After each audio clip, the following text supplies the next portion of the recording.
Ils ont bien fêté leur anniversaire hier. Uh-huh. di tamit yeneen Sénégal yu nekk si diaspora bi. di ñu bàyyi xel chaque ngoon à l'édition du soir. kon joyeux anniversaire à madame Diop Amel donc les Sénégalais de la diaspora également ñu ngi ci biir waxtaan bi nga xamante ne mooy am tout le temps ci leeru jamono Walfadjri ñu leen di beral nuyu ñu ñuy suivre si suñu ay plateforme muy YouTube ak Facebook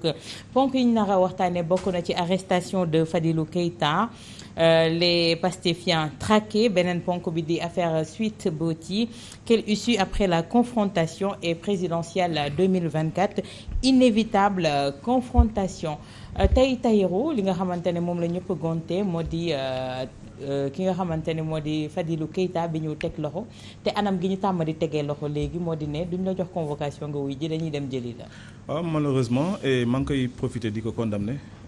nag xam naa ne suñu demee ba jàpp Fadilou Keita mooy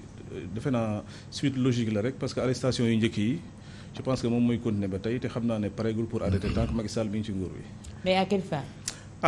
maanaam ragal ba pare bëgg ragaloo nit ñi xam nga njiit bu demee ba jeexal ragal moo koy habité léegi day bëgg tamit transmettre maanaam ragal boobu noonu ci ñeneen ñi en fait. ci ñu muy jiite. mais tey la manière dont se déroulent les arrestations est-ce qu'on peut dire que tey ñii ñu ngi ci un état de droit tey jii au Sénégal.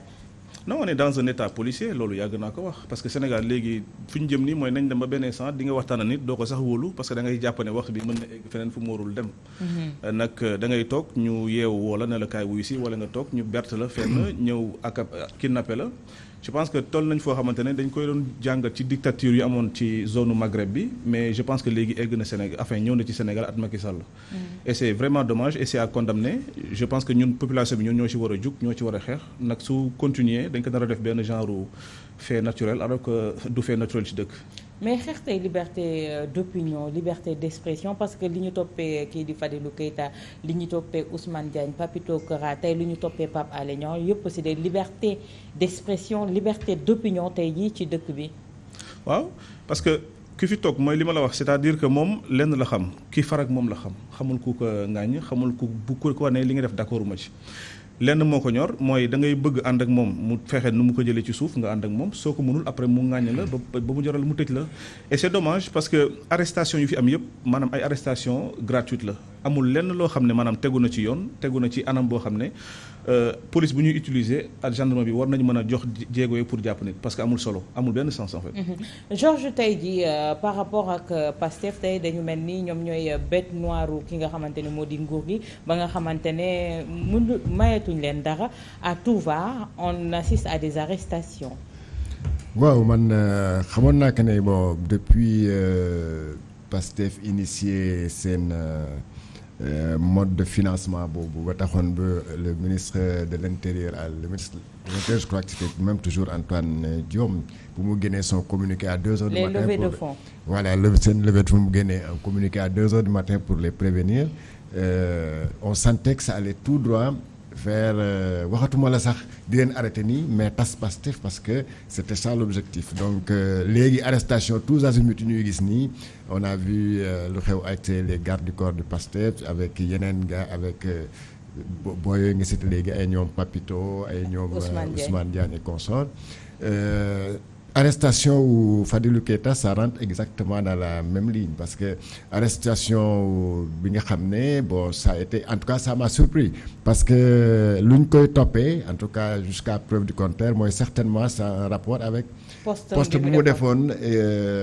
jour bu ñu annoncé il y a plus de 15 jours oui. Donc mooy jour bu ñu annoncé la disparition des gendarmes bon moom il s'en était ému il avait fait un poste boo xam ne Sénégal yëpp lire nañ ko en tout cas la majeure partie te man sax je peux dire que man liireewuma ko ci page Facebook am mais ci page Facebook benn waa APR laa ko liiree parce que kooku il avait déjà fait genre raccourci pour dire que voilà lii moo tax donc bu ngeen gisee mu am des fuites des documents de l'OFNAC ay affaires yooyu c'est que Pastef ku tudd Fadilou Keita se trouve être doomu Nafi Ngom Keita l'ancien vérificateur de du GE te nekkoon président de l'OFNAC alors Fadilou ce qu'il avait dit c'est quoi c'est que il se trouve que benn ci gendarme le badji c'était le garde du corps bu ñu affecté woon sa maman donc mu ne ça fait maintenant plus de 16 ans mu ngi dëkk seen kër donc ils se connaissent bien nee na kooku il peut pas c'est pas quelqu'un boo xam ne day suicider wu wala day c'est un lâche boo xam ne day en tout cas day daw wala day kii donc s'il disparaît comme ça ce qui est sûr c'est que kii dañ ko enlever donc il avait développé des arguments comme ça et puis donc depuis lors kenn mosu ko inquiété man ça m'a surpris quand même que ñu bàyyi peut-être 2 ou 3 semaines après pour je ne sais pas le traquer et le mettre en prison. tey Pape Sané ñu nuyuwaat la est-ce que ce poste-là mën na ko valoir tey jii une arrestation kon est-ce à dire que tey jii Sénégal personne n'est plus libre de donner ses opinions. ma nuyu la rapidement waaw nuyu sunu invité nuyu jégalu nag ci tardé bi embouteillage ak pax yu bëri Ndakaaru yi la quoi c'est peu travaux la maa ngi jégalu bu baax voilà en fait l'arrestation là comme tout le monde a awa c'est-à-dire c'est une surprise parce que sànq rek maa ngi wax ak benn nit ci biir oto bi mu naan ko bon poste bi wax fa dëgg yàlla c'est le cri de cœur d'un frère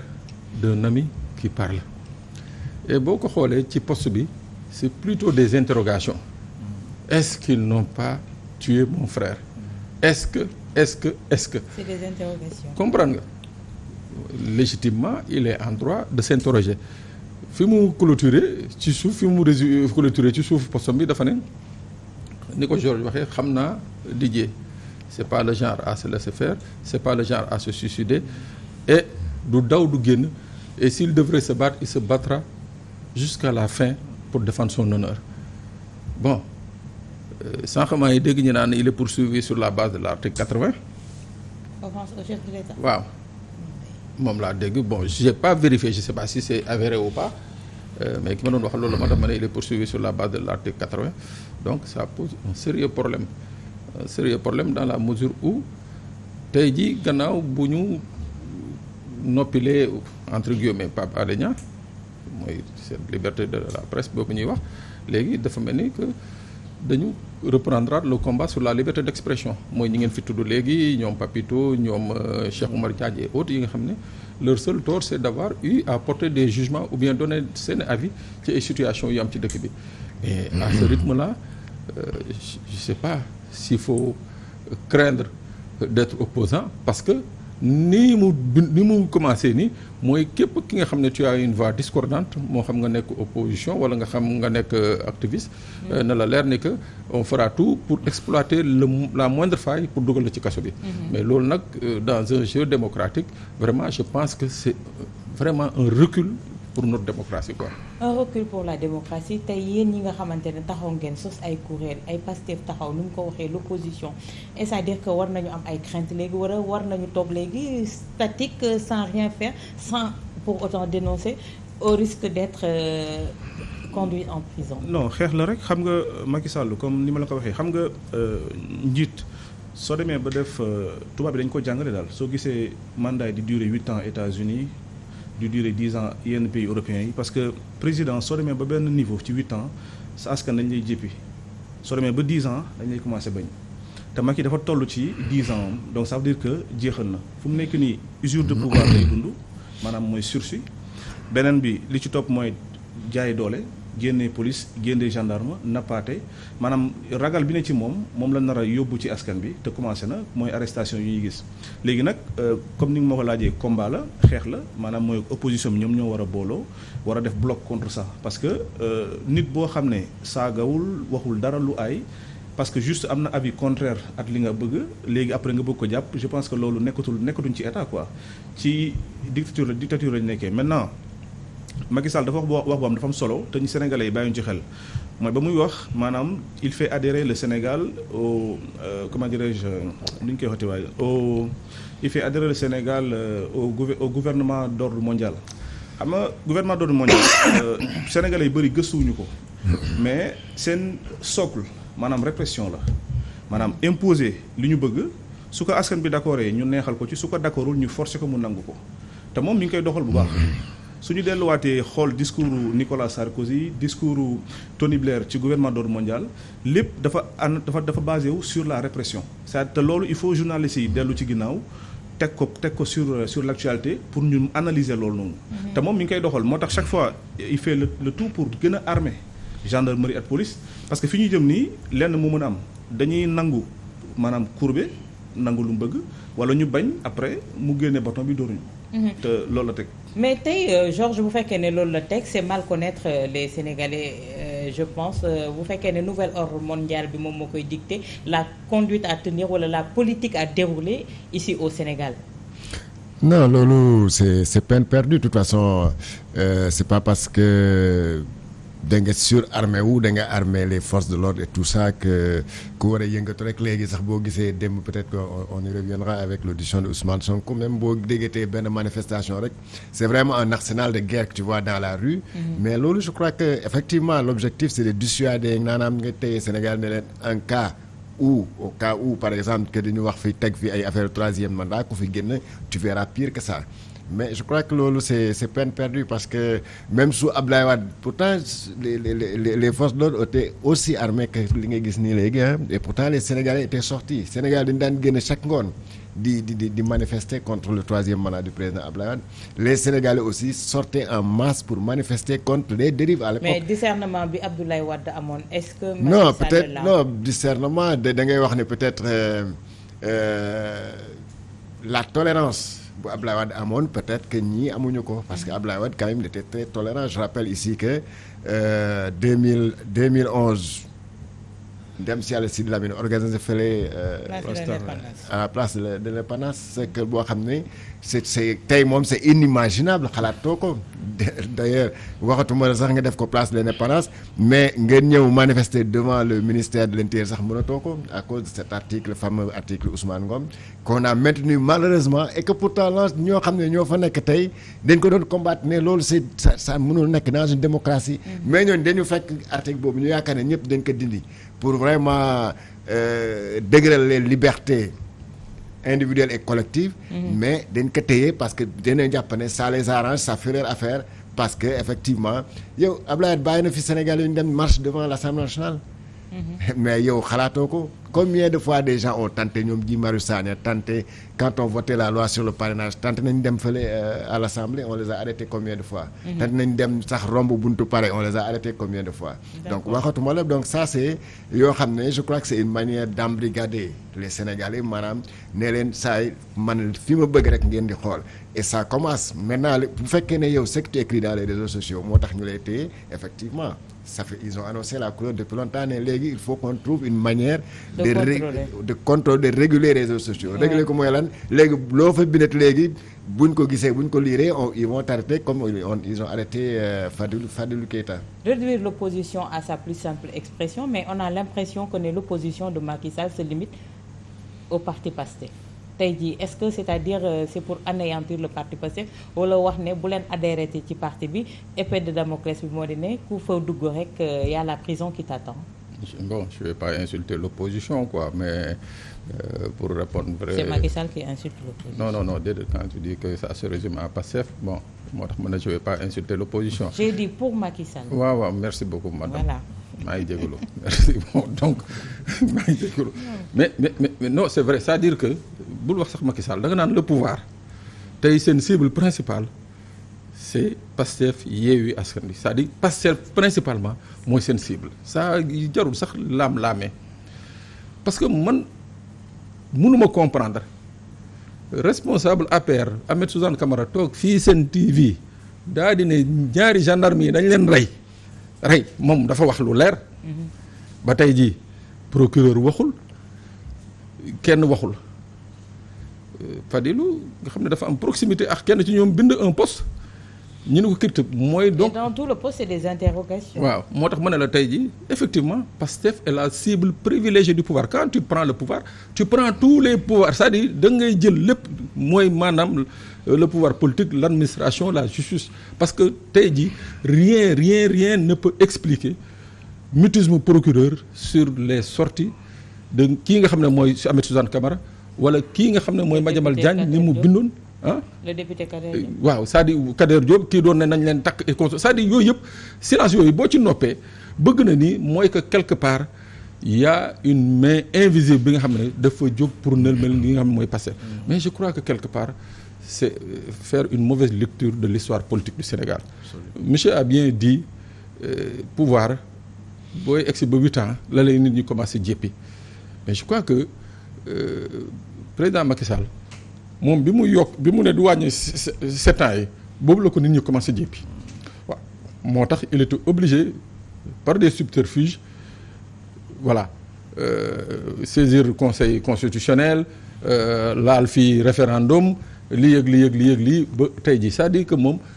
ba mu waxee rek ni que conseil constitutionnel nee na ma mënatuma wàññi sama mandat boobu la ko commencé sénégalais yi commencé jéppi donc tey jii li mu comprendre mooy que waxuma sax les sénégalais qui militent à Pastef ou qui militent à grand parti ou qui militent ailleurs c'est-à-dire sénégalais yi seen bopp ñoom ñoo décider ni que c'est-à-dire que dëkk bi ça va être gouverné autrement dootuñu nangutu nit ñëw di yore réew mi bëgg fi nekk buur parce que Sénégal mosuñu fi fal buur depuis 1960 dañuy fal ay président ñu ëlbatiku doon ay buur bii nag moo ci raw bii nii ñu yor moom moo ci raw. mais est-ce qu'il n'a pas réussi à instaurer la peur tey jii bu ñu xamee ne tey jii le peuple est très frileux attentiste ci bor bi te pourtant il y a des dérives à n'en plus finir ñu ngi leen di teg loo xamante ne tey attanu nañ ko et sañuñu wax déet. pourtant peuple bi attentiste la c'est juste que peuple sénégalais moo am élégance su bàyyi président di jeexal mandat loolu tamit histoire politique sénégalaise dafa naa démontré na ko peuple sénégalais at lu président bi mën a metti mën a jeexal wala mën a sof nit ñi dañ ko ne sa àpp fii lay yem après nag suñu fa eggee nag ñu kii Macky Sall lu ko sauvé peut-être ci 2019 ba mu amee réélection parce que Sénégal de façon naturelle soo nekkee président dañ lay xaaree 2 mandats donc du coup am na ko mais ce qui est sûr et certain mooy 2024 jeex na wax ji mooy dafa yor jikko xale boo xam ne soo ko aalee fooykaay du ko delloo mooy que dafa nekk loo dafa am jikko boo xam ne lu mu téye pouvoir bi mu téye nii pour moom da ko yellool ba moom mu doyal te jikkoom sax du mës a doyal parce que Macky Sall xam naa ne su demoon ba am bon ñaanam ko yàlla 3e mandat c'est sûr que dina laaj 4e mandat parce que moom il se juge jeune malheureusement actuellement c'est le président le plus vieux de l'Afrique de l'Ouest parce que ba muy soog a toog moom moo fi nekkoon le plus jeune ñu koy wooye l'espoir de l'Afrique et tout malheureusement xamul valeur am xamul statut bi ko yàlla mayoon ci zone bi mu jékki-jékki yàlla indil ko ñu ko gën a ndaw Barrow Goïta Embalo ñëpp ñëw toog léegi du coup instant yi c'est le plus vieux maintenant nag dans cette vieillesse politique bu mu nekk nag xale yi dañ ko dépassé jamono da ko dépassé fu mu nekk nii comme nu ko grand bi waxee c'est-à-dire que politique Sénégal dañoo bëgg un pays le pays que ñu diriger ko autrement beneen politique bu bees politique boo xam ne maanaam du nekkatu politique teranga politique puukare parce que li am Sénégal li tax dëkk bi gën a metti lu tax dëkk bi tamit gën a nekk ñaari Sénégal mooy sénégalais ñu am ak ñu amul mooy dañoo am benn politique bu puukare bu fi nekk dañ lay fal ministre fal la directeur nga nekk koo xamante ne succès la ci yow ndam la ci yow ndam la ci sa njaboot sa doom yi génn di yor oto yu cher di dund lu cher di ko wane ci ay vidéo askan bi di gën a sonn di gën a ñàkk alors que yow rien que yow oto yu ngay dawal rek mën na defar ay école mën na defar ay teen ci dëkk yi sori yi mais loolu yëpp yow xooloo ko li ngay xool mooy maanaam le prestige te loolu askanu sénégalais ñoo ne doy na te incha allah dina jeex. tey jii Georges Nesta Diop la question la même qui revient ak Pape quoi pour sauver Pastef je vais même pas dire qui parce que y a des hommes yoo xamante ne rawatina ki nekk seen bopp mun na xeex bi mais quoi parce que la machine pour broyer est mise en branle. non xam nga le problème du parti Pastef mooy son leader d'abord c'est-à-dire que mooy kooku moo nekkoon seen cible c'est-à-dire nañ ko waxte de c'est-à-dire que actuellement c'est pas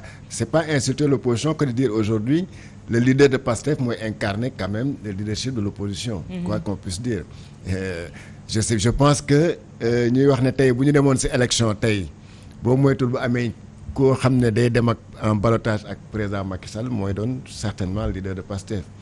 qu'on le veuille ou pas les résultats des élections sont là il est d'après ces résultats de la dernière présidentielle moom mooy ñëw aussitôt après Macky Sall actuellement donc kenn mënatu ko bañal kii boobu donc forcément ñu ànd ak président Macky Sall yëpp ñu nekk au pouvoir aujourd'hui dañu bëgg naan kii nañu def lépp pour l'éliminer politiquement ou je sais pas par tous les moyens en tout cas bu mu bokk ci élection yi parce que mooy seen bête noire et bon c'est même Fadilou Keita disait hier bu muy dem di kii ne que bu ñu tegoon élection suba Ousmane Sonko mooy gagné Macky Sall donc à défaut maintenant de pouvoir l'éliminer politiquement parce que def nañu lépp pour faagaagal ko ci ay affaire procès Sweet Beauté ay yeneen affaire mënuluñ ko dara donc fu mu nekk nii la seule manière c'est en tout cas d'essayer aussi de taper sur les autres boo mënul laal kii alors il essaie donc de réduire sa force de par le truc